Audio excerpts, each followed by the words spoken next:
Recording in progress. चलो, so today we have to start discussion about second application of dimensional analysis. और क्या होता है second application में? सेकंड एप्लीकेशन में क्या होता है? To check the correctness of given physical quantity. Right down. Second application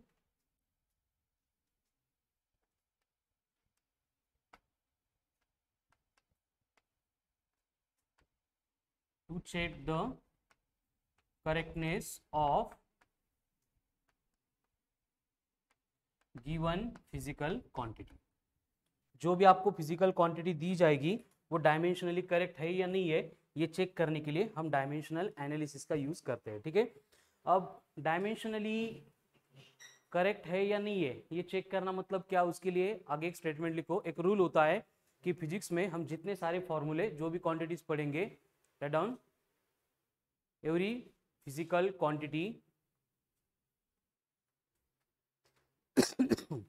every physical quantity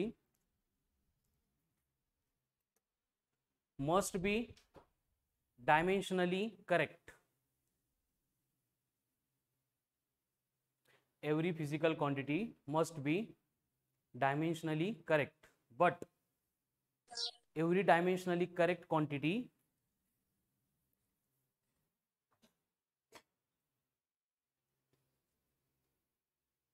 but every dimensionally correct quantity may or may not be correct in the physics. अब इस statement का meaning क्या है देखो. Basically हमें मालूम है कि वर्क डन का फॉर्मूला होता है W is equals to force into displacement. तो बेसिक रूल क्या बोलता है कि जो भी फॉर्मूला, जो भी फिजिकल क्वांटिटी हम यहाँ पे यूज करेंगे that must be dimensionally correct. अब डायमेंशनली करेक्ट चाहिए मतलब क्या चाहिए, यहाँ पे जो फॉर्मूला दिख रहा है वहां पे LHS में एंड RHS में जो भी क्वांटिटीज दिख रही है दोनों के डायमेंशंस सेम चाहिए. ठीक है, जैसे वर्क के डायमेंशंस होते हैं L2 M1 T-2. Force into displacement करेंगे तो वो भी कितना आता है, L2 M1 T-2 आता है. तो अगर इस तरह की कंडीशन मेंटेन हो रही है तो बेसिकली हम बोलेंगे कि ये डायमेंशनली करेक्ट है. तो फिजिक्स में कोई भी फॉर्मूला आप यूज करेंगे तो उसके लिए कंडीशन होती है कि हर बार वो डायमेंशनली करेक्ट होना ही चाहिए. अगर डायमेंशनली करेक्ट नहीं है तो हम उसको कंसिडर नहीं कर सकते. लेकिन होता क्या है देखो, मेनी अ टाइम्स जैसे कि हम देखते हैं कि टॉर्क का जो फॉर्मूला है वो फोर्स इंटू परपेंडिकुलर डिस्टेंस है. तो इसके डायमेंशंस अगर देखेंगे तो ये आते हैं L2M1 T-2. एंड अगर वर्क के डायमेंशंस देखेंगे तो भी L2M1 T-2 है.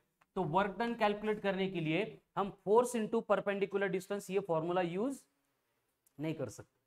मतलब जो भी फिजिक्स में क्वांटिटी हमें कंसीडर करनी है वो डायमेंशनली करेक्ट होनी चाहिए, लेकिन ऐसे नहीं कि जो भी डायमेंशनली करेक्ट हो गया वो फिजिक्स में भी करेक्ट रहेगा. ठीक है, जैसे कि फॉर एग्जांपल जो प्रेशर होता है, प्रेशर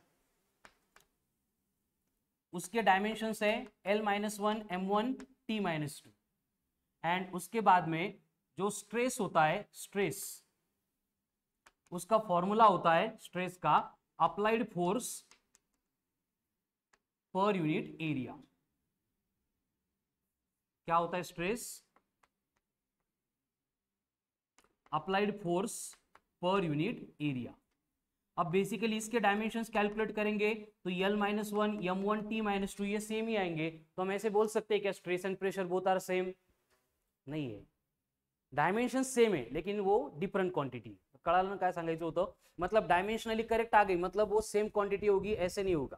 लेकिन अगर कोई भी क्वांटिटी हम फिजिक्स में कंसीडर कर रहे हैं तो वो डायमेंशनली करेक्ट होनी चाहिए. अब ये डायमेंशनली करेक्ट होनी चाहिए मतलब क्या होगा, उसके लिए एकदम सिंपल एक रूल होता है कि जो भी हम फिजिक्स में फॉर्मूले पढ़ेंगे उसमें क्या होगा, कुछ क्वांटिटीज आएगी जिसमें इक्वल टू साइन होगा, उसकी LHS और RHS में जो भी क्वांटिटीज आने वाले हैं उनके डायमेंशंस सेम चाहिए. ठीक है, उसके बाद में कहीं पे भी अगर एडिशन आ रही है तो एडिशन के दोनों साइड में जो डायमेंशंस है दे मस्ट बी सेम. अगर कहीं पे सब्ट्रैक्शन आ रही है तो दोनों साइड में जो भी डायमेंशंस रहेंगे दैट विल बी, अगर ये सेम नहीं है तो हम उसको फिजिक्स में मतलब करेक्ट फॉर्मूला कंसीडर नहीं कर सकते. डायमेंशनली उसको करेक्ट होना ही पड़ेगा. लेकिन ऐसे नहीं कि जब भी दो क्वांटिटी के बिटवीन मल्टीप्लीकेशन है तो ये दोनों सेम डायमेंशंस है तो भी चलता है, अगर इक्वल डायमेंशंस नहीं है तो भी चलता है. फिर से डिवीजन के दोनों साइड में जो फिजिकल क्वांटिटीज है उन दोनों के डायमेंशन सेम है तो भी फर्क नहीं पड़ता है, एंड डिफरेंट है तो भी फर्क नहीं पड़ता है। मतलब डायमेंशनली करेक्ट चाहिए, ये किसके लिए एप्लीकेबल है? Only for equal to plus and minus, equal to plus and minus. जैसे कि फॉर एग्जांपल काइनेमेटिकल इक्वेशन हम यूज करते हैं। पहला काइनेमेटिकल इक्वेशन होता है v is equals to u plus a t. अगर इसको फिजिक्स में हमें स्टडी करना है, कंसीडर करना है, तो ये डायमेंशनली करेक्ट होना चाहिए। डायमेंशनली करेक्ट होना चाहिए मतलब क्या? ये जो इक्वल टू साइन है इसके LHS में, देन RHS में, देन यहाँ पे एडिशन के एक साइड में एंड ये दूसरे साइड में जो भी डायमेंशंस आ रहे हैं वो सेम चाहिए। लेकिन ये दो क्वांटिटी मल्टीप्लीकेशन में है तो ये ए के एंड टी के डायमेंशंस सेम है तो भी चलता है, नहीं है तो भी कोई फर्क नहीं पड़ता है। रूल किसके लिए? सिर्फ addition, subtraction and very good. जैसे वेलोसिटी के डायमेंशंस होते हैं L1 T minus one, U मतलब कौन है? क्या होगा डायमेंशंस का part? Plus A into T है, A मतलब एक्सेलरेशन, एक्सेलरेशन के डायमेंशंस इंटू टाइम है, टाइम के डायमेंशंस। अब यहाँ पे टी टी बेस से में पावर के एडिशन -2 + 1 -1, तो यहाँ पे ये कंडीशन हमें मिलेगी L1 T minus one equals to L1 T minus one plus L1 T minus one. अब देखेंगे तो एडिशन के दोनों साइड एंड इक्वल टू के दोनों साइड जो डायमेंशंस है दे आर सेम। मतलब ये फॉर्मूला डायमेंशनली करेक्ट है, इसलिए हम इसको फिजिक्स में कंसीडर कर सकते हैं। ठीक है, चलो नेक्स्ट।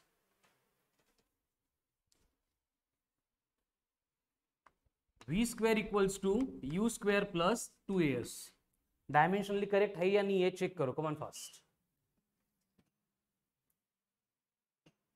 बस चेक करना है डायमेंशनली करेक्ट है या नहीं है।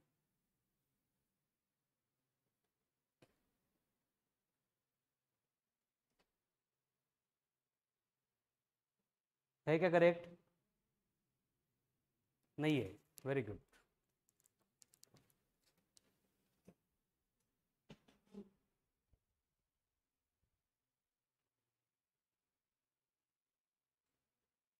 करेक्ट है,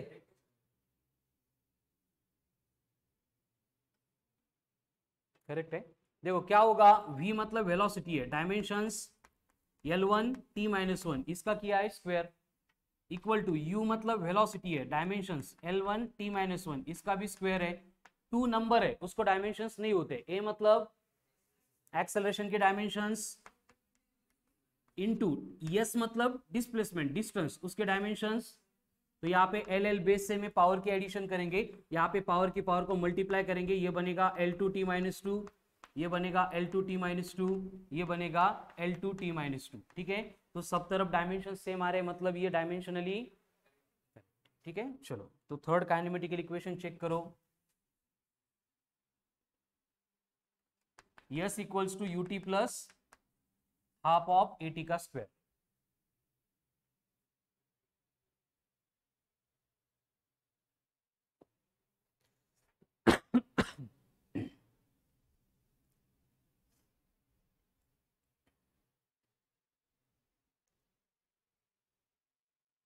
है करेक्ट? कॅल्क्युलेट करून मग सांगा, फॉर्म्युला माहिती म्हणून करेक्ट म्हणू नका। आलं करेक्ट? देखो S मतलब डिस्प्लेसमेंट है, डायमेंशंस L1।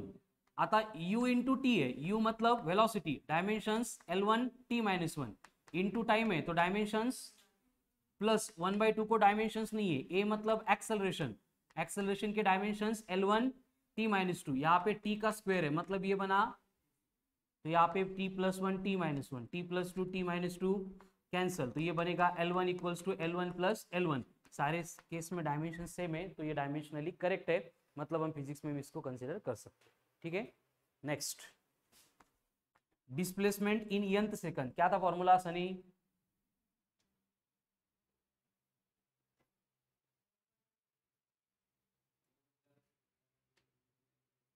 वेरी गुड खुशी, प्रणीता, पाणी बॉटल आणले सगळ्यांनी? सुसाइड अटेम्प्ट ट्राय करा मध्ये। अजून कोण आहे? तन्विषा, अरे कायनेमेटिकल इक्वेशन आठवत नाही, fourth one, displacement in n सेकंडचं। सुप्रिया, इकडे कोण आहे? Tejas, Shravan, displacement in n second आठवत नाही आहे. S n equals to u plus a by 2 in bracket 2n-1. होतं का असं काही? चलो हे करेक्ट चेक करो.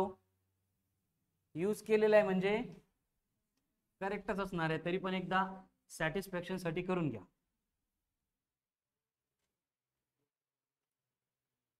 फिजिक्स आहे, इथे विश्वास ठेवून चालत नहीं. कभी काय होईल भरोसा नहीं. म्हणजे एनसीईआरटी या फिर स्टेट बोर्ड अगर रीड किया तो वहां पे फिजिकल वर्ड है ना, उसमें पहले एक दो कंसेप्ट के ऊपर बहुत इंपॉर्टेंट मतलब से फोकस किया है. एक तो physics technically can not be defined and दूसरा there will be no concept which is final in the physics. कळालं ना? अजून कोणी माईका रेड नाही आहे ज्यांनी आतापर्यंत सांगितलं असेल कि हे असंच आहे आणि हे कधीच बदलणार. कळालं ना? जो हम आज पढ़ रहे हैं that is based on imagination. हमने इमेजिन किया था, कहीं पे रिजल्ट मैच कर रहे थे, इसलिए हमें लगता है कि वो करेक्ट है. उद्या जाऊन ते पण चेंज होऊ शकतं. कळालं ना?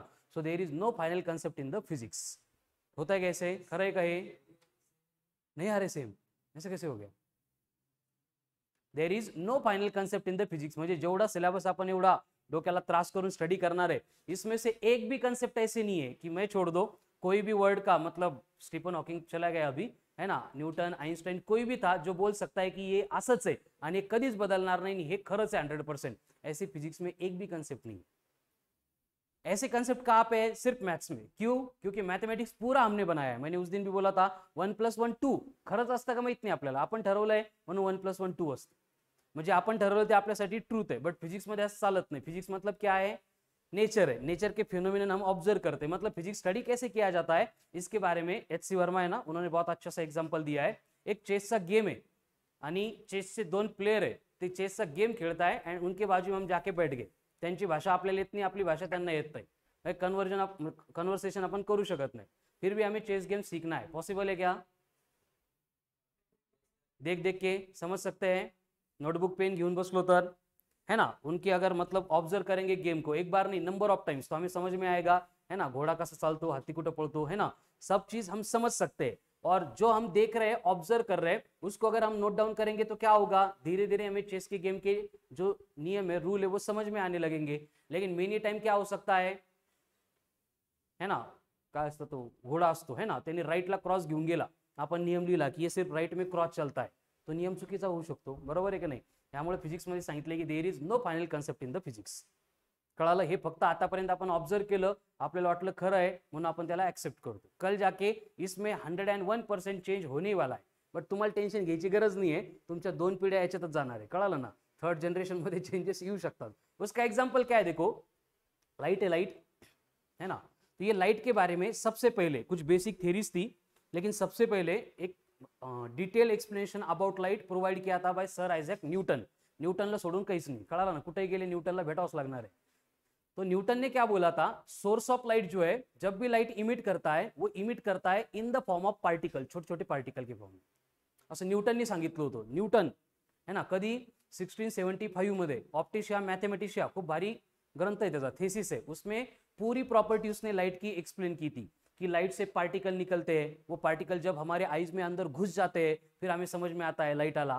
फिर जो पार्टिकल आ रहा था वो अगर एकदम छोटा है तो उसको अपन वॉयलेट बोलते हैं, अगर वो बड़ा हो गया सबसे बड़ा है तो हम उसको रेड बोलते हैं है ना. ये पार्टिकल मीडियम में से ट्रैवल करते हैं स्ट्रेट लाइन पाथ में, फिर वो रिफ्लेक्ट एंड रिफ्रैक्ट कैसे करते हैं वो मैकेनिक्स की प्रॉपर्टी के अकॉर्डिंग भी मतलब एक्सप्लेन करता है. जैसे टेनिस बॉल है, स्मूथ सरफेस के ऊपर हमने डाल दिया तो वो बाउंस बैक करता है. उसी तरह से अगर लाइट है एकदम स्मूथ सरफेस जैसे मिरर है, अगर इंसिडेंट हो गया तो लाइट भी क्या करता है, बाउंस बैक करता है. इसलिए रिफ्लेक्शन की डेफिनेशन सेम है जो मैकेनिक्स में हम यूज करते हैं, bouncing back of light rays into same medium. मतलब मैकेनिक्स के तरह उसने लाइट को एक्सप्लेन किया था 1675 में. आगे जाके क्या हुआ, हाइजीन बोल के और एक साइंटिस्ट था, यूजीन हाइजीन असं काहीतरी म्हणतात त्याला, ठीक है ना. तो उसने 1678 में न्यूटन का और उसका कुछ रिलेशन नहीं था, इंडिपेंडेंट एक्सप्लेन कर रहे थे. उसने बोला कि लाइट जो है वो मीडियम में प्रोपागेट होता है इन the form of wave. Wave कळतं ना, मी बोलते तुम्हाला ऐकायला येतंय का बरं? साऊंड वेव के फॉर्म में प्रोपागेशन होतं. आपली क्लासरूम आपण मूनवर घेऊन गेलो तर किती ओरडलो तरी, मोठा माईक लावला तरी पण ऐकायलाच येणार नाही की मी बोलणार नाही. मी बोलू शकतो, बट ऐकायला येईल का? व्हाय? म्हणजे हे कसं प्रोपागेट होतं एनर्जी, ते आपण वेव्स मध्ये स्टडी करणार है। तो हाइजीन ने बोला था कि लाइट के सोर्स से जो एनर्जी निकलती है लाइट के फॉर्म में, वो वेव के फॉर्म में प्रोपागेट होती है। एंड ये वेव जो है वो लॉन्जिट्यूडनल वेव होते हैं। अब लॉन्जिट्यूडनल वेव मतलब ये आइडिया है 9th-10th में हुआ था, जिनको मटेरियल मीडियम रिक्वायर्ड होता है साउंड की तरह प्रोपागेट होने के लिए।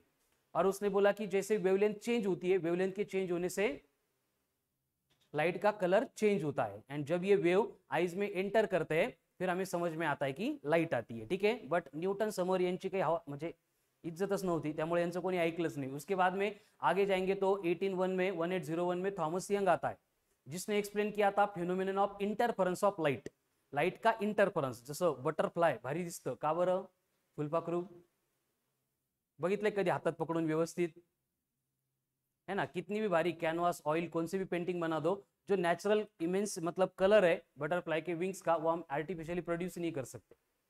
खड़ा ना, एक्चुअल में बटरफ्लाई के विंग्स के ऊपर कलर के शेड्स होते ही नहीं है, या फिर जो होते हैं वो हमें दिखते ही नहीं। वहां पे छोटे छोटे एरियाज होते हैं, बट वो एरिया एक दूसरे के साथ इंक्लाइन होते हैं, तो लाइट इंसिडेंट होता है, रिफ्लेक्ट होकर वापस आता है, फिर एक दूसरे के साथ इंटरफेयर करता है, and by virtue of that interference हमें भारी भारी कलर दिखते हैं, ठीक है। तो ये इंटरफेरेंस क्या किया था, थॉमस यंग ने एक्सपेरिमेंट परफॉर्म किया था, और उसने बोला कि अगर लाइट का इंटरफेरेंस हो रहा है तो इंटरफेरेंस सिर्फ वेव का होता है, पार्टिकल का नहीं होता है। इसका मतलब लाइट क्या चाहिए, वेव चाहिए, ठीक है। ये एक्सपेरिमेंट करके वो एक्सप्लेन कर रहा है, पण यांना कोणी विचारतच नव्हतं, ठीक है ना। न्यूटन होता। उसके बाद में 1820 में फोकॉल्ट, फ्रेस्नेल आ गए, और उन्होंने एक बात बोली, न्यूटन ने बोला था कि speed of light is greater in denser medium, मतलब रेयर मीडियम में लाइट धीरे धीरे ट्रैवल करता है, डेंसर में ज्यादा स्पीड से ट्रैवल करता है। ये फ्रेस्नेल ने एक्सपेरिमेंटली प्रूव किया, ऐसा नहीं है।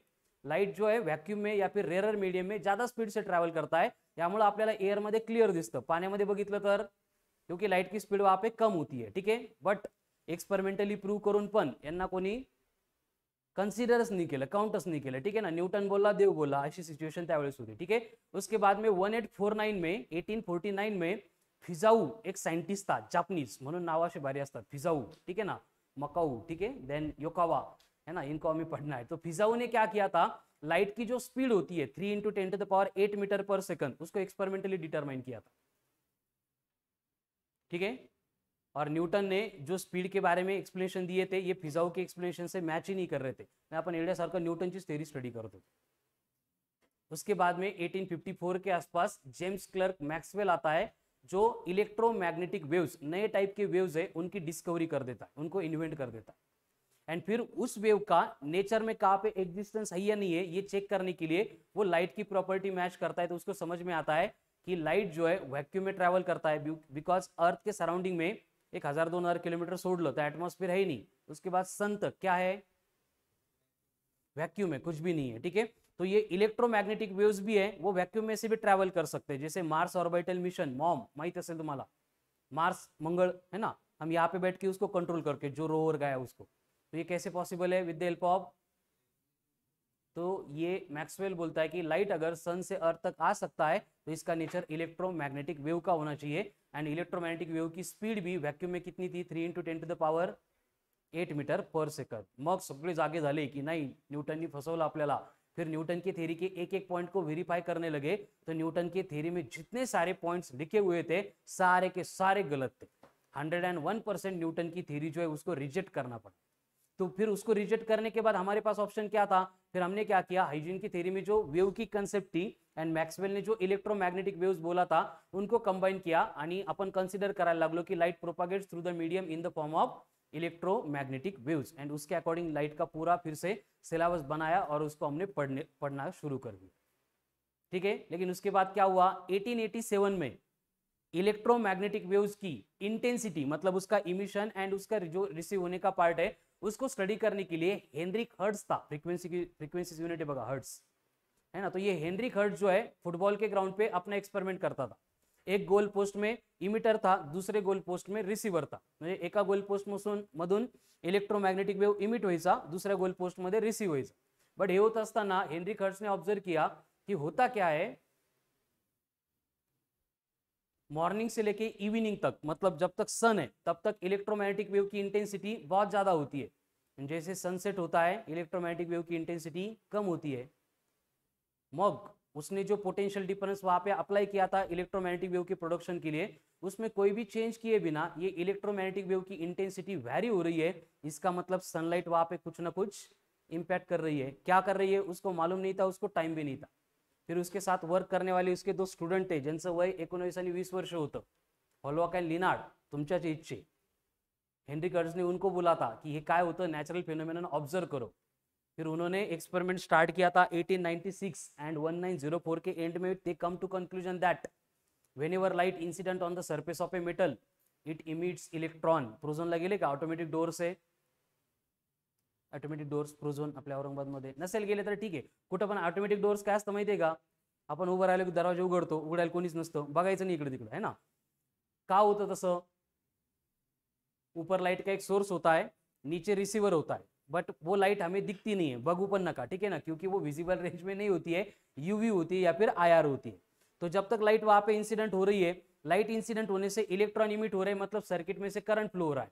आपण गेलो आणि ते समोर उभं राहिलो तर आपण लाइटला ब्रेक करतोय, ऑब्स्टॅकल आ गया, लाइट इंसिडेंट नहीं होगी मतलब इलेक्ट्रॉन इमिट नहीं होंगे, मतलब करंट फ्लो नहीं होगा, करंट फ्लो नहीं हो गया मतलब सेंसर को सेंस हो गया, कोणतरी आलं, मग कोणी आलं म्हटल्यानंतर काय होणार, तिथं रिले मैकेनिज्म एक्टिवेट होगा, डोर को पकड़ के हाइड्रोलिक्स पीछे खींच के लेके आएगा एंड डोर ओपन होगा, ठीक है। तो वो जो फेनोमेनन वहां पे यूज होता है उसको बोला जाता है फोटो इलेक्ट्रिक इफेक्ट। अब ये फोटो इलेक्ट्रिक इफेक्ट में हॉलॉक एंड लिनार्ड ने ऑब्जर्व क्या किया था, लाइट इंसिडेंट होने के बाद इलेक्ट्रॉन मेटल के सरफेस से इमिट होते, कळालं। बट कंडीशन क्या है कि हमने कंसिडर किया था कि लाइट मतलब वेव है, लेकिन नेचर में वेव का पार्टिकल के साथ इंटरॅक्ट होने का कोई भी रिलेशन फिजिक्स में एक्सप्लेन नहीं किया गया था। मग काही लोकांचं म्हणणं असं आलं की जर वेव पार्टिकल के साथ इंटरॅक्ट कर सकता है तर मी बोलतोय फॅनवरचे इलेक्ट्रॉन निघून तुमच्या अंगावर येऊन शॉक लागायला पाहिजे होता, होतं का असं, क्योंकि वेव पार्टिकल के साथ इंटरॅक्ट नहीं कर सकता, मग हा घोळ होतोय कसा, लाइट ने इलेक्ट्रॉन को इमिट कैसे कर दिया। या विचारात असताना 1901 में सर मैक्स प्लैंक, जैसा कांस्टेंट अपन स्टडी केला है, वो आता है और वो थर्मल सेक्शन में जिसका लाइट के साथ कोई रिलेशन नहीं था एक्सप्लेन करता है ब्लैक बॉडी रेडिएशन। एक रूम है तिथे वैक्यूम है, एक हॉट बॉडी है रेड हॉट एकदम लाल लाल झाली तापून, है ना, दूसरी कोल्ड बॉडी है, उनको अगर रख देंगे टच नहीं करेंगे वैक्यूम है और दोनों में सेपरेशन है, बट दोनों भी एक रूम में इनक्लोज है, तो क्या होगा वहां पे, जो हॉट बॉडी उसका टेम्परेचर जो कोल्ड बॉडी उसका टेम्परेचर, टेम्परेचर बढ़ गया मतलब क्या हुआ, हीट एनर्जी गेन कर ली, टेम्परेचर कम हुआ मतलब हीट एनर्जी इमिट कर दी, लेकिन उन दोनों को तो हमने एक दूसरे के टच में नहीं रखा था, तो हॉट बॉडी से कोल्ड बॉडी तक एनर्जी गई कहां से, उसको एक्सप्लेन करने के लिए मैक्स प्लैंक बोलता है कि ये एनर्जी ट्रांसफर हुई थी इन the form of electromagnetic wave, जिसको उसने लाइट बोला।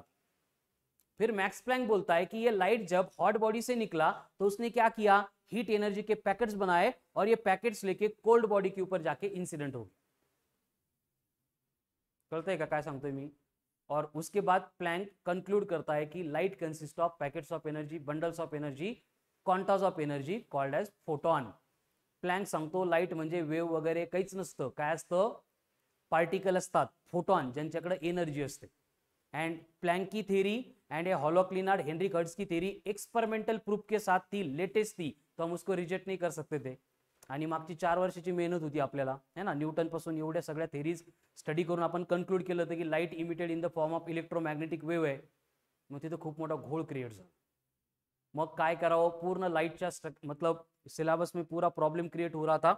त्याच दरम्यान आइन्स्टाइन जो आहे तो पळून अमेरिकेला आला, है ना, बिचाऱ्याचं लग्न मोडलं, है ना, बायकोला कळालं येड आहे म्हणून बायको सोडून गेली। मग ते डिवोर्स झाल्यानंतर काहीतरी द्यावं लागते ना अमाऊंट वगैरे, ती द्यायला काही त्याच्याकडे पैसे नव्हते। त्यावेळी त्यांनी सांगितलं होतं की मला लाईफमध्ये पुढे चालून नोबेल प्राइज मिळणार आहे आणि ते नोबेल प्राइज मिळाल्यानंतर ती जी अमाऊंट असेल ते 50% मी तुला देऊन टाक। बायको हो म्हटली, कारण तिला छुटकारा पाहिजे होता, ठीक है। तो उसके बाद में क्या हुआ, आइंस्टाइन आके सेम कंसेप्ट में वर्क करने लगा एंड 1905 के एंड में आइंस्टाइन कंक्लूड करता है कि हे पण बरोबर है आणि ते पण बरोबर है, light has a dual nature. Light का क्या है, ड्यूअल नेचर है। जब लाइट मीडियम में से प्रोपागेट होता है it behaves like a wave, and जब ये किसी सरफेस के साथ या फिर पार्टिकल के साथ इंटरैक्ट करता है it behaves like a particle. कळालं ना, जाताना वेव असतो,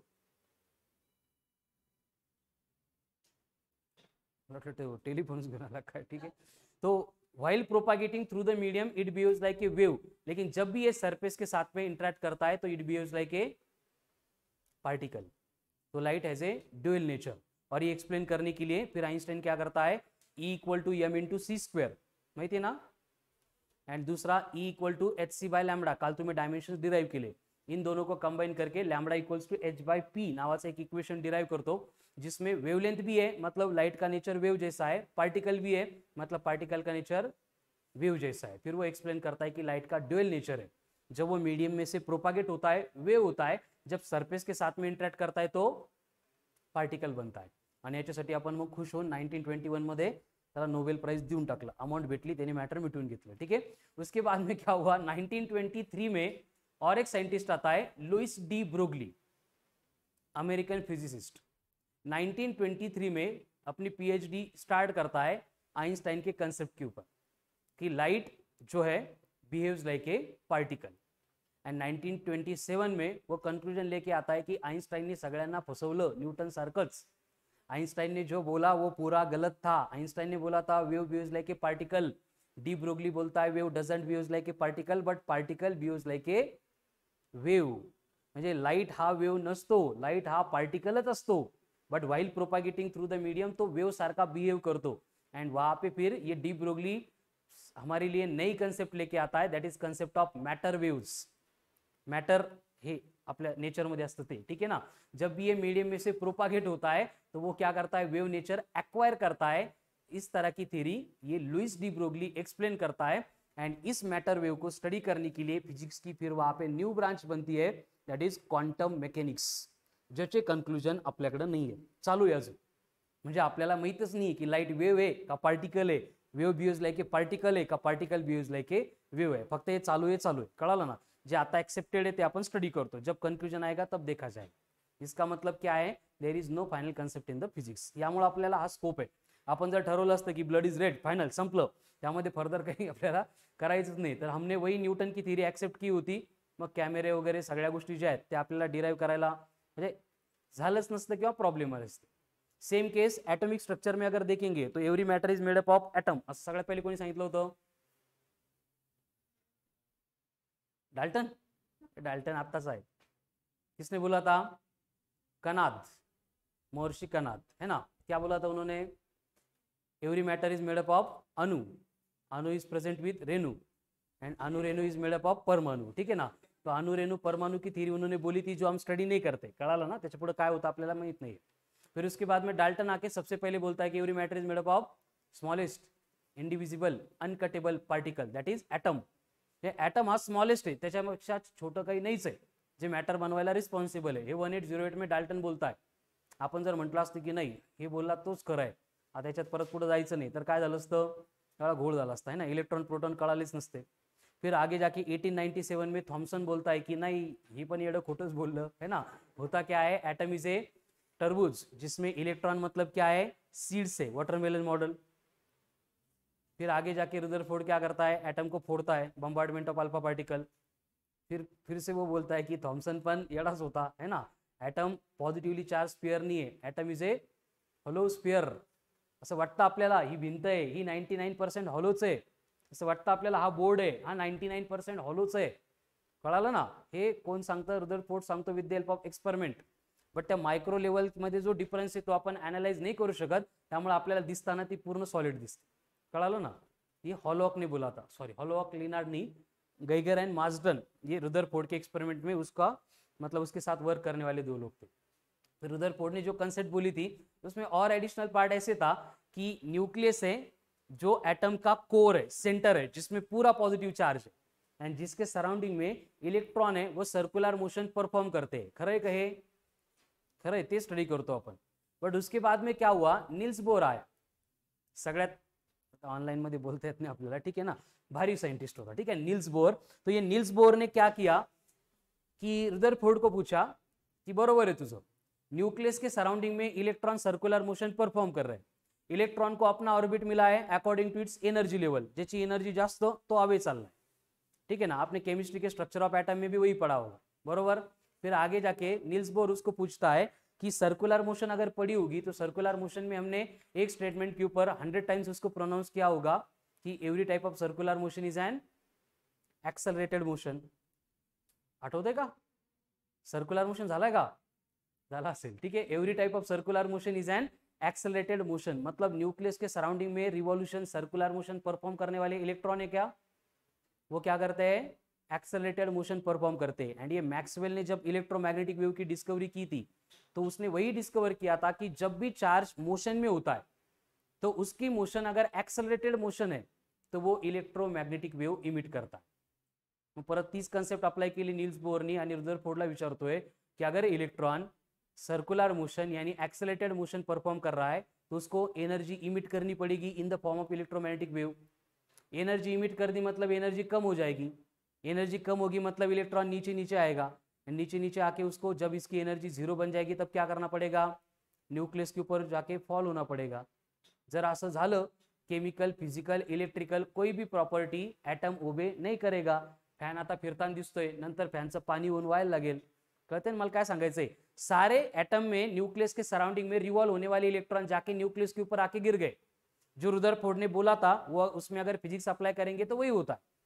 मग असं का नाही होत हे नील्स बोरनी रुदरफोर्डला विचारलं. रुदरफोर्डने सांगितलं आमचा संबंध नाही, आम्ही एवढं सांगितलं बाकी तुमचं बघा. फिर नील्स बोर जाता है अगेन, वहां पे एक्सपेरिमेंटल एनालिसिस करता है, पॉस्टुलेट्स बोलता है 1 2 3 झाले का, स्ट्रक्चर ऑफ एटम झालाय का, केमिस्ट्री मधला पहिला टॉपिक आहे स्ट्रक्चर ऑफ एटम सुरू आहे. त्यात बोर वगैरे ऐकला का, नील्स बोर के 3 पॉस्टुलेट हुए होंगे. फिर electron revolves in circular orbit, necessary centripetal forces provided by, नहीं झालं, वेरी गुड, सोडून द्या. ठीक है. तो ये किसने बोला, नील्स बोर ने. वो थ्योरी में थोड़ा सा करेक्शन कर दिया. ठीक है.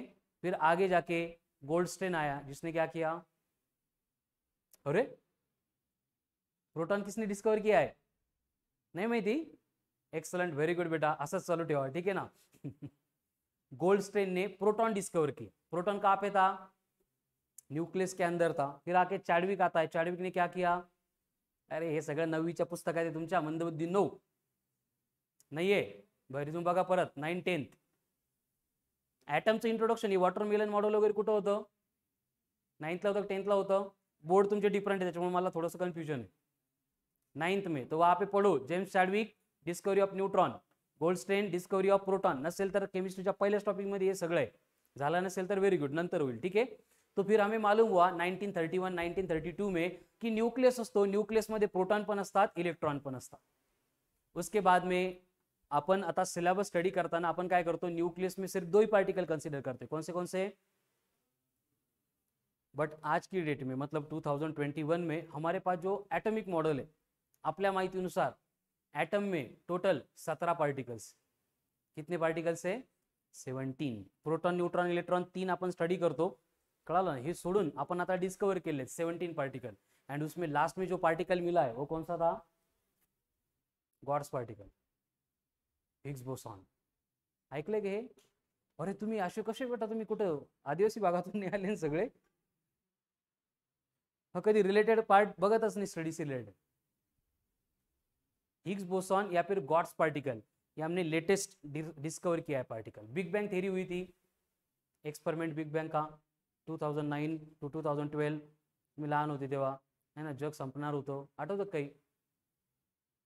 तर मला एवढं सांगायचं होतं, there is no final concept in the physics. कळालं काय, फिजिक्स मध्ये बरोबर आहे तुझं, खूप घोळ म्हणजे खूप मोठा घोळ आहे. लेकिन फिर भी जो भी ह्यूमन बीइंग ने प्रोग्रेस की है, हर एक सेक्टर में जो भी प्रोग्रेस होती है उसमें मोर देन 80% कॉन्ट्रीब्यूशन फिजिक्स का ही है. कळालं ना. बायोच्या स्टेथोस्कोप पासून तर माइक्रोस्कोप पर्यंत सारे जो डिवाइसेस बनते हैं वो फिजिक्स में ही बनते. कॉर्क, ये प्रोटॉन आणि न्यूट्रॉन जे आहे का ते पण बनवणारे छोटे छोटे पार्टिकल आहे, उनको कॉर्क बोला जाता. बट ते आयसोलेटेड स्टेट मध्ये एक्झिस्ट करत नाही, त्यामुळे आपण आता लहान असल्यामुळे स्टडी करत नाही. कळालं ना, नंतर येऊ शकतात ते. कॉर्क है, मेझॉन है, भारी भारी पार्टिकल्स है. ठीक है ना. एकाद दिन मैं बोलूंगा एक्सप्लेनेशन उसका. ठीक है ना. तर असं असतं सगळं, याचं टेन्शन नाही घ्यायचं बेटा, कळालं ना. आता कायच करावं, आता हे सगळं बदलणार आहे, ही रियलिटी है. क्यों होता है ऐसे, मैंने बोला ना, एच सी वर्मा ने बहुत अच्छे से एक्सप्लेन किया है. चेस का गेम है, उसको ऑब्झर्व करके जिनको जो समजाता वो नोट डाऊन कर रहे, मग त्याच्याशी रिलेटेड ते रॉंग आहे आणि दुसरं करेक्ट काय, जोपर्यंत आपल्याला सापडत नाही आपण ते ऍक्सेप्ट करतो, तसंच गेम आपण खेळणं सुरू केले. कळालं? नेचर जो है हमारे सराउंडिंग में, उसकी 2 to 3% चीजें भी हमें अब तक मालूम नहीं हुई. कळालं ना? आणि नेचर ऑब्झर्व करून ह्युमन बिईंगची लाईफ सिम्प्लिफाय करायचं काम फक्त आपल्या ब्रँचचं आहे, आपल्या सब्जेक्टचं आहे, फिजिक्स. क्लियर? जैसे बायोला का काम है सिर्फ बायोटिक को देखना, बाकीच्यांसोबत काही घेणदेण नाही, आपल्या सगळ्यांचीच काळजी घ्यावी लागते. त्यामुळे आपल्या सब्जेक्टचा तर एवढं टेन्शन घेऊ नका, हे सगळं आता नाही बदलणार, ये चेंज होने के लिए 100 to 100 इयर्स लगते हैं. ठीक है ना? तोपर्यंत 2-3 वेळा जाऊन येऊ आपण खालीवर. ठीक आहे? त्यामुळे आता जे चालू आहे त्यावर फोकस करा. देखो यहाँ पे ये डायमेंशनली करेक्ट है या नहीं है? नाही आहे? याला तर यूज केले आपण फॉर्म्युल्यामध्ये, असं कसं गोळ झाला मग? ये डायमेंशनली करेक्ट नहीं आता, समझ में आ रहा है ना? तो फिजिक्स में ये अकेला फॉर्मूला है जो डायमेंशनली इनकरेक्ट है, फिर भी हम यूज करते हैं. तो ऐसा क्यों? ये क्वेश्चन है, तब भी पूछा था, अभी भी पूछा है. आपके पास सैटरडे तक टाइम है, फाइंड करो और मुझे आंसर बोलो. नहीं हुआ तो सैटरडे को मुझे रिमाइंड करो, मैं इसका आंसर बोलू.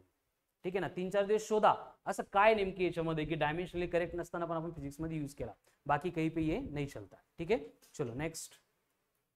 आपको बोला है, शुभम बड़बड़ न करो,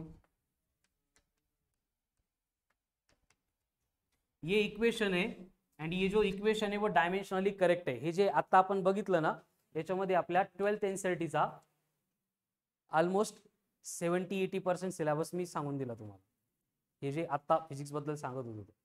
ठीक है ना? ये सारी बातें हमें धीरे धीरे डिटेल में डिस्कस करनी. ये इक्वेशन है, बोर्ड पे दिख रहा है, वो डायमेंशनली करेक्ट है. चेक नहीं करना है, पहले ही बोला है क्वेश्चन में कि ये डायमेंशनली करेक्ट है. तो आपको फाइंड करना है dimensions for alpha, beta and gamma, where S is the displacement, T is the time. Yes displacement है, टी टाइम है, और आपको अल्फा, बीटा, गामा इनके डायमेंशंस फाइंड करने. करो. Very good. देखो क्या होगा, कैसे फाइंड करेंगे? अभी जो हमने रूल पढ़ा था उसके अकॉर्डिंग ये एस के dimensions and alpha into T, इनके डायमेंशंस क्या चाहिए? इक्वल चाहिए, सेम चाहिए. यानी कि एस के डायमेंशंस बनेंगे L1, अल्फा के मालूम नहीं है, टी के बनेंगे. तो हमें अगर अल्फा चाहिए तो टी को इधर भेजेंगे, तो अल्फा के डायमेंशंस बन गए L1 T - 1. ठीक है? सेम अप्लाई करो for beta and find the dimensions for beta also.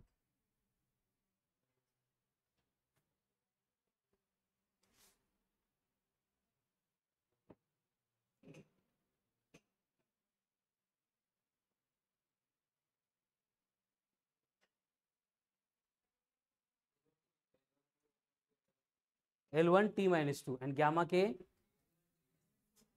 मतलब क्वेश्चन आते टाइम आपको ऐसे नहीं आएगा एग्जाम में कि ये डायमेंशनली करेक्ट है या नहीं, ये चेक करो. वो बोलेंगे कि डायमेंशनली करेक्ट है एंड इस तरह के अननोन क्वांटिटीज देंगे, उनके डायमेंशंस फाइंड करने के लिए बोला जाएगा. ठीक है? देखो यहाँ पे बीटा हो गया.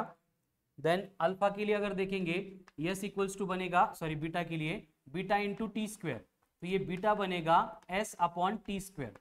यस मतलब L1 है, टी स्क्वायर ऊपर जाके बनेगा T - 2. देन यहाँ पे गामा के लिए भी सेम प्रोसेस होगी, ये बनेगा एस अपॉन टी क्यूब, यानी ये L1 T माइनस का क्यूब, सॉरी T3 एंड ऊपर आके L1 T - 3. ठीक है? नेक्स्ट.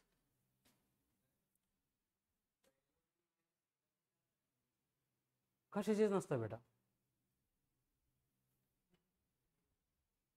माहित नाही मला, आता आल्यानंतर बघू आपण, शक्यतो नसतात, हे असंच देत असतो मी काही पण. चलो next.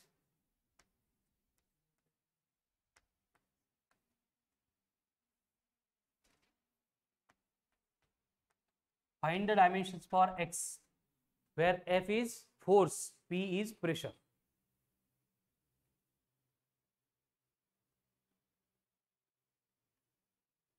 F by x equals to P दिया है, F फोर्स है, P प्रेशर है, x के डायमेंशंस फाइंड करने.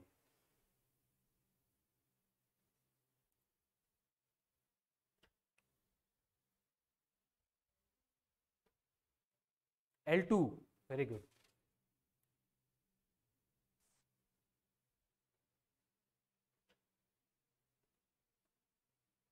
देखो क्या होगा, फोर्स मतलब L1 M1 T - 2, एक्स मालूम नहीं है, प्रेशर मतलब L-1m1T-2।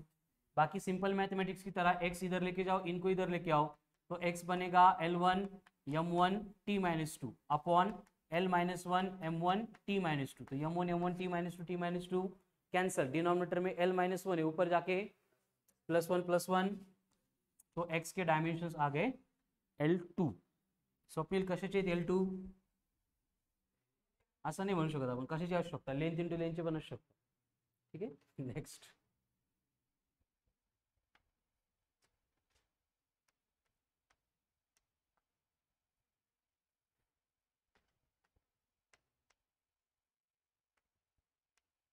find dimensions for A and B, where P is the pressure, V is the volume, A is the area. P का मतलब प्रेशर, V का मतलब वॉल्यूम, A का मतलब एरिया.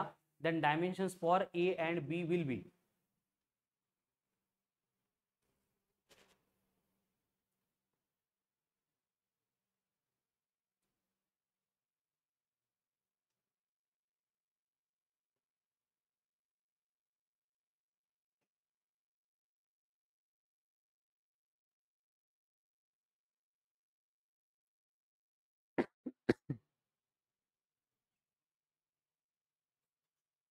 शंतनु बडबड नको करू.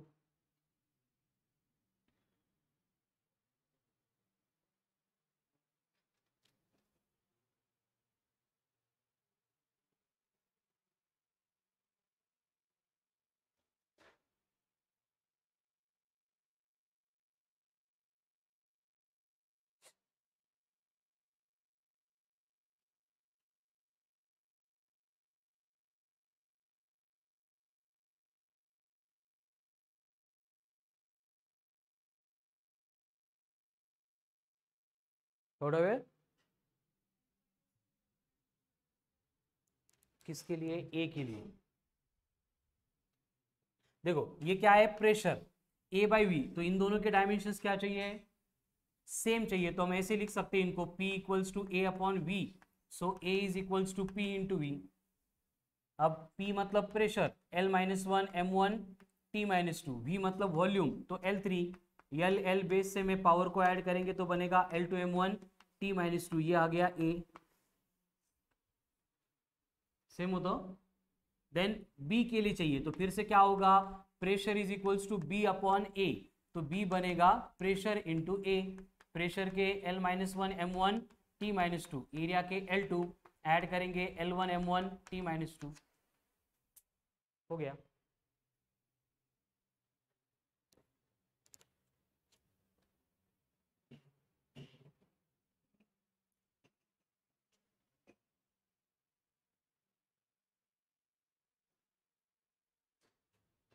Next,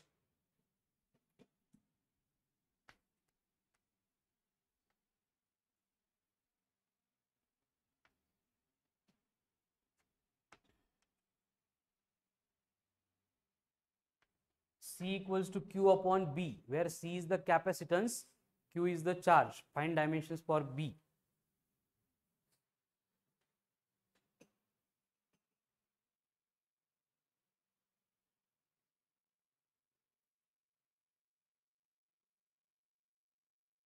C capacitance, Q charge,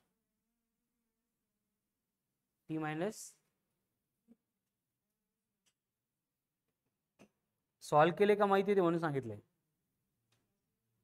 solve केले हो, ते माहिती होता फॉर्म्युला म्हणून सांगितले की सॉल्व केले. C equals to Q by B, झाले का? C के डायमेंशंस क्या है, हमें B की चाहिए, तो B क्या बनेगा, हे कळतं ना सिंपल मॅथमॅटिक्स. इकडचं तिकडं कसं न्यायचं, न्यूमरेटर डिनोमिनेटर, हे नसेल कळे तर विचारा, ठीक है ना. B equal to Q upon C है. Q मतलब चार्ज, चार्ज के डायमेंशंस I1 T1, C मतलब कैपेसिटेंस के dimensions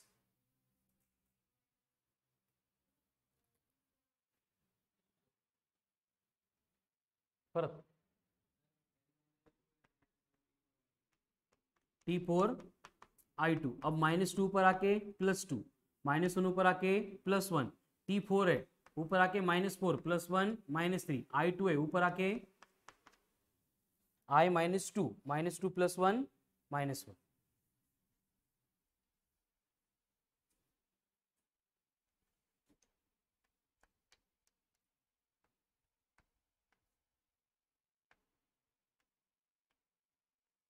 Find dimensions for A.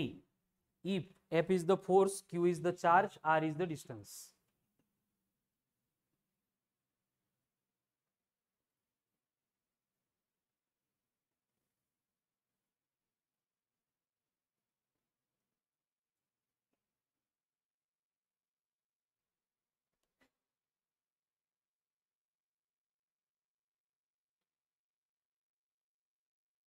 F is force.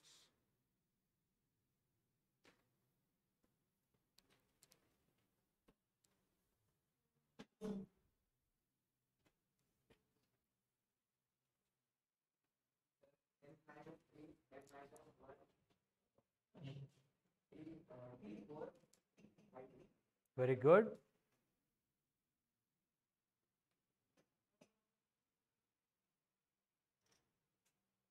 चला आलं पाहिजे, खूप सोपं आहे हे.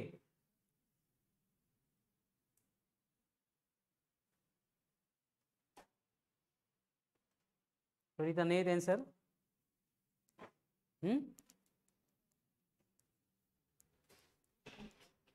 येत नसेल तर आत्ताच विचारून क्लिअर करून घ्या. आज नाही आलं तरी आयुष्यात परत कधीच येणार, लक्षात घ्या ठेवा. आणि कितीही अवघड वाटलं, कळालं ना, तरी याच्याशिवाय ऑप्शन नाही आहे तुम्हाला, लाईफमध्ये नाही आहे. ठीक आहे ना. तुम्ही किती प्लॅन केला, नाही बायो लय सोपं चाललं, बायोमध्ये काय करू 365 घेऊन टाकू, है ना. केमिस्ट्रीमध्ये पण काय करू डायरेक्ट 190 घेऊ आणि फिजिक्स सोडून देऊ. कळाल. तिकडे 380 जरी घेतले आणि 200 जरी घेतले, तुमचा नंबर लागणार कधीपर्यंत, इथं 100 क्रॉस होत नाही तोपर्यंत. ही कंडिशनच आहे. आणि जेई सीईटी वाल्यांचं तर विशेष नाही, तुमचं आयुष्यच याच्यात जाणार आहे.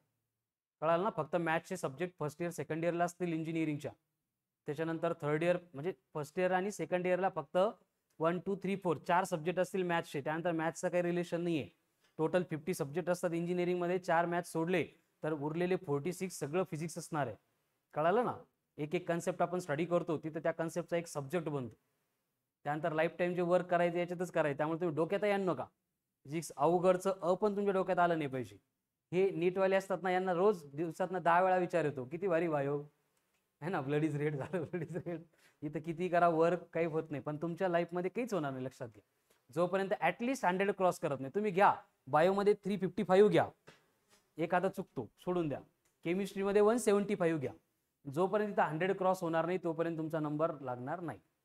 आणि ज्यांना बायो 355 येतात, केमिस्ट्रीत 175 येतात, फिजिक्समध्ये पण 150 160 येतात. कळालं ना. जे फिजिक्सला आतापासून वाईट नजरेने बघतात, लक्षात ठेवा तुमचा करिअरमध्ये काहीच होणार नाही. त्यामुळे विचार आणायचंच नाही. याशिवाय ऑप्शन हे गेलं सोडून करावंच लागणार आहे. ठीक आहे. दशरथ मांझींनी डोंगर फोडला होता, आपल्याला फक्त फिजिक्स फोडायचंय. कळालं ना. सोपं इम्पॉसिबल आहे का? सोपं मी म्हणतच नाही कधी. आणि सोपं असतं आपण याला एवढं केलं पण नसतं. हे भारी आहे म्हणून मजा आहे करण्यामध्ये. कळालं ना. ॲव्हरेज गोष्टी कोणी करतं आणि ॲव्हरेज लोकांची व्हॅल्यू नसते जगामध्ये. कळालं ना. काहीतरी तुम्ही जे बाकीच्यांना जमत नाही, इम्पॉसिबल वाटतं, इम्पॉसिबल इज द वर्ड. काय होतं देवेश ते?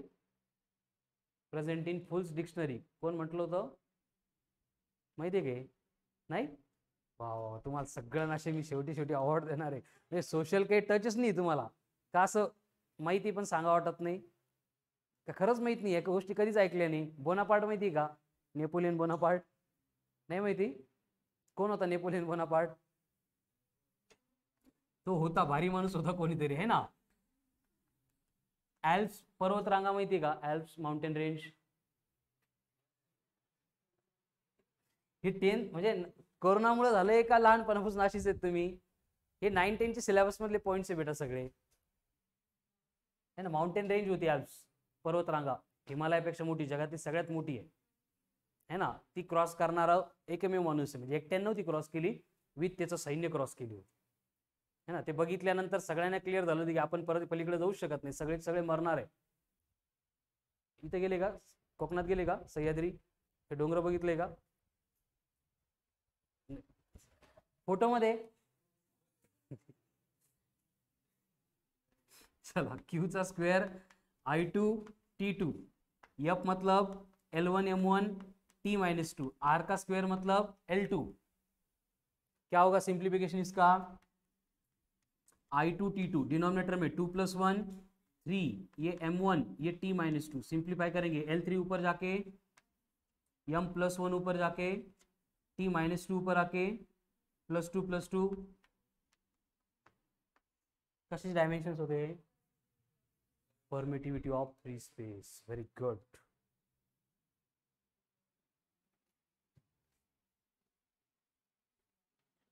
नेक्स्ट,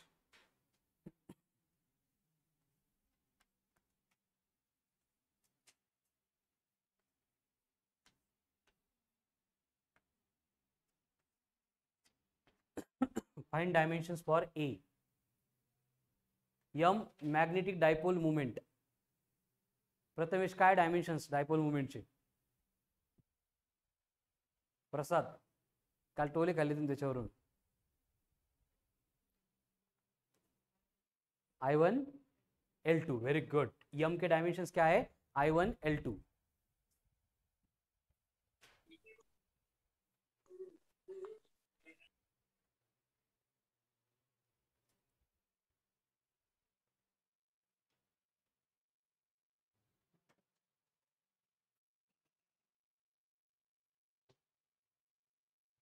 शांतनु बडबड नको करू. स्वप्नील करतो का तू करतो बडबड,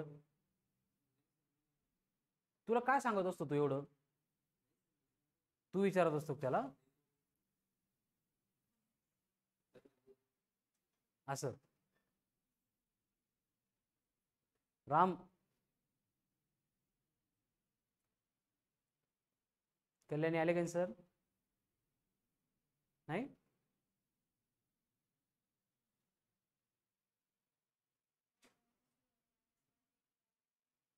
M-1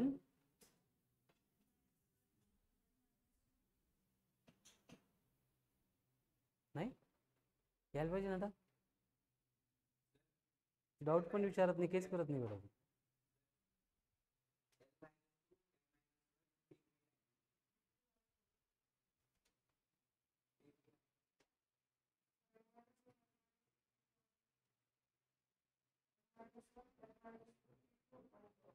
नो,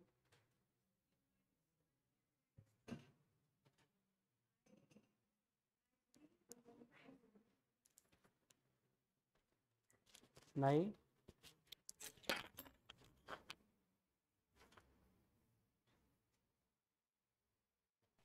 चलो तेजस ऋषिकेश पटपट करो.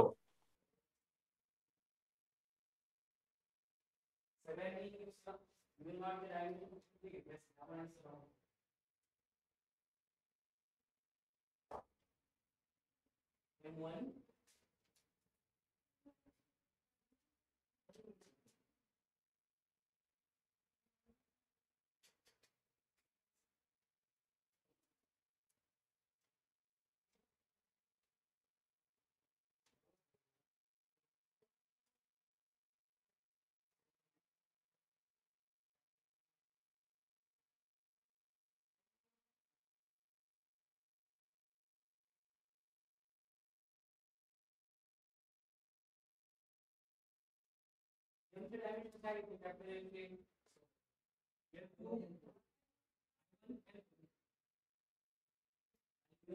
काय आहे, -1 आहे.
फॉर्म्युला थोडासा इकडे चेंज केला होता.